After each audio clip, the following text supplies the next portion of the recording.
Hi friends, this is your Prophet Great. Please, today is your very first time of watching our channel. We celebrate you greatly. I will urge you that you subscribe, you like, and you share, and drop your comments. God bless you. Today, we are looking at 4 ways to tap into an anointing.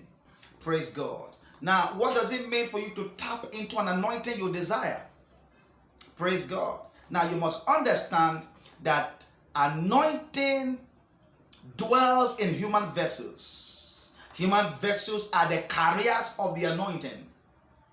Anointing is not in angels.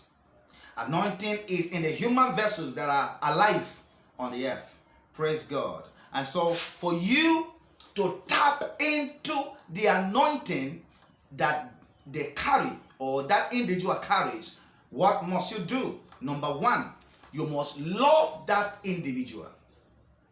You must love the vessel. You must respect the vessel. Anyone you despise, you can never manifest his anointing. You can never contact his anointing. Speaking about Jesus, the major prophet of all prophets, the Bible speaking about him, he said he was anointed without measure. But the Bible says he came to his own town called Nazareth. He could not do mighty miracles. Why? The people looked down on him. The people castigated him. The people speak bad of him. And so, what they spoke against him short-circuited the supernatural power of God, which is the anointing inside him, not be effective.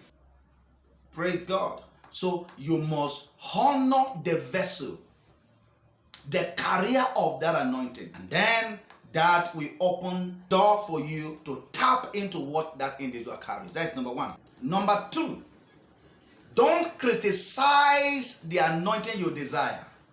What you fight, you can never embrace. What you fight, you can never contact.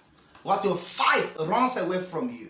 So don't see someone manifest an anointing you love, you desire, and then you castigate it, you criticize it, you insult it, you call it names, and then you still want it. You will never manifest it. You will never contact it. Praise God. So you love it, you desire it, and then you appreciate it, you praise it, you magnify it, you contact it. Number 3 ways to tap into anointing is to serve the anointed. We saw where Elisha served Elijah.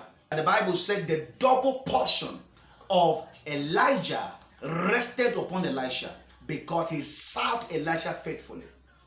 Praise God. So you desire an anointing in the life of a man of God. Listen to me, you must serve the carrier of that anointing.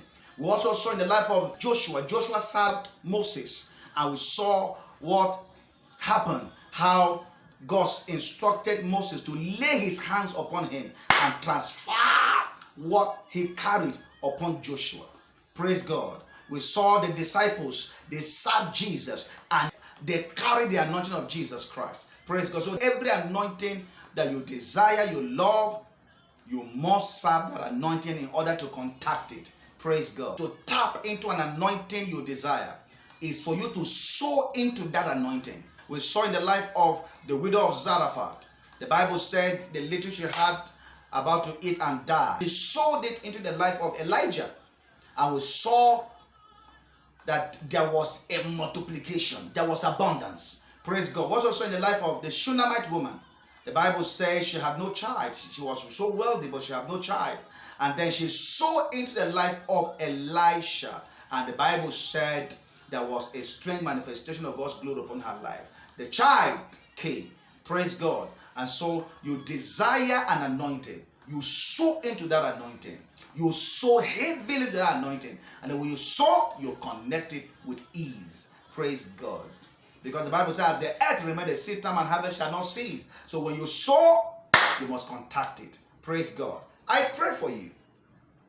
The Lord give you grace and wisdom to tap into the anointing you desire. Whether it's a prophetic anointing, whether it's a deliverance anointing, whether it's anointing for strength manifestation. In Jesus' name. Shalom. God bless you.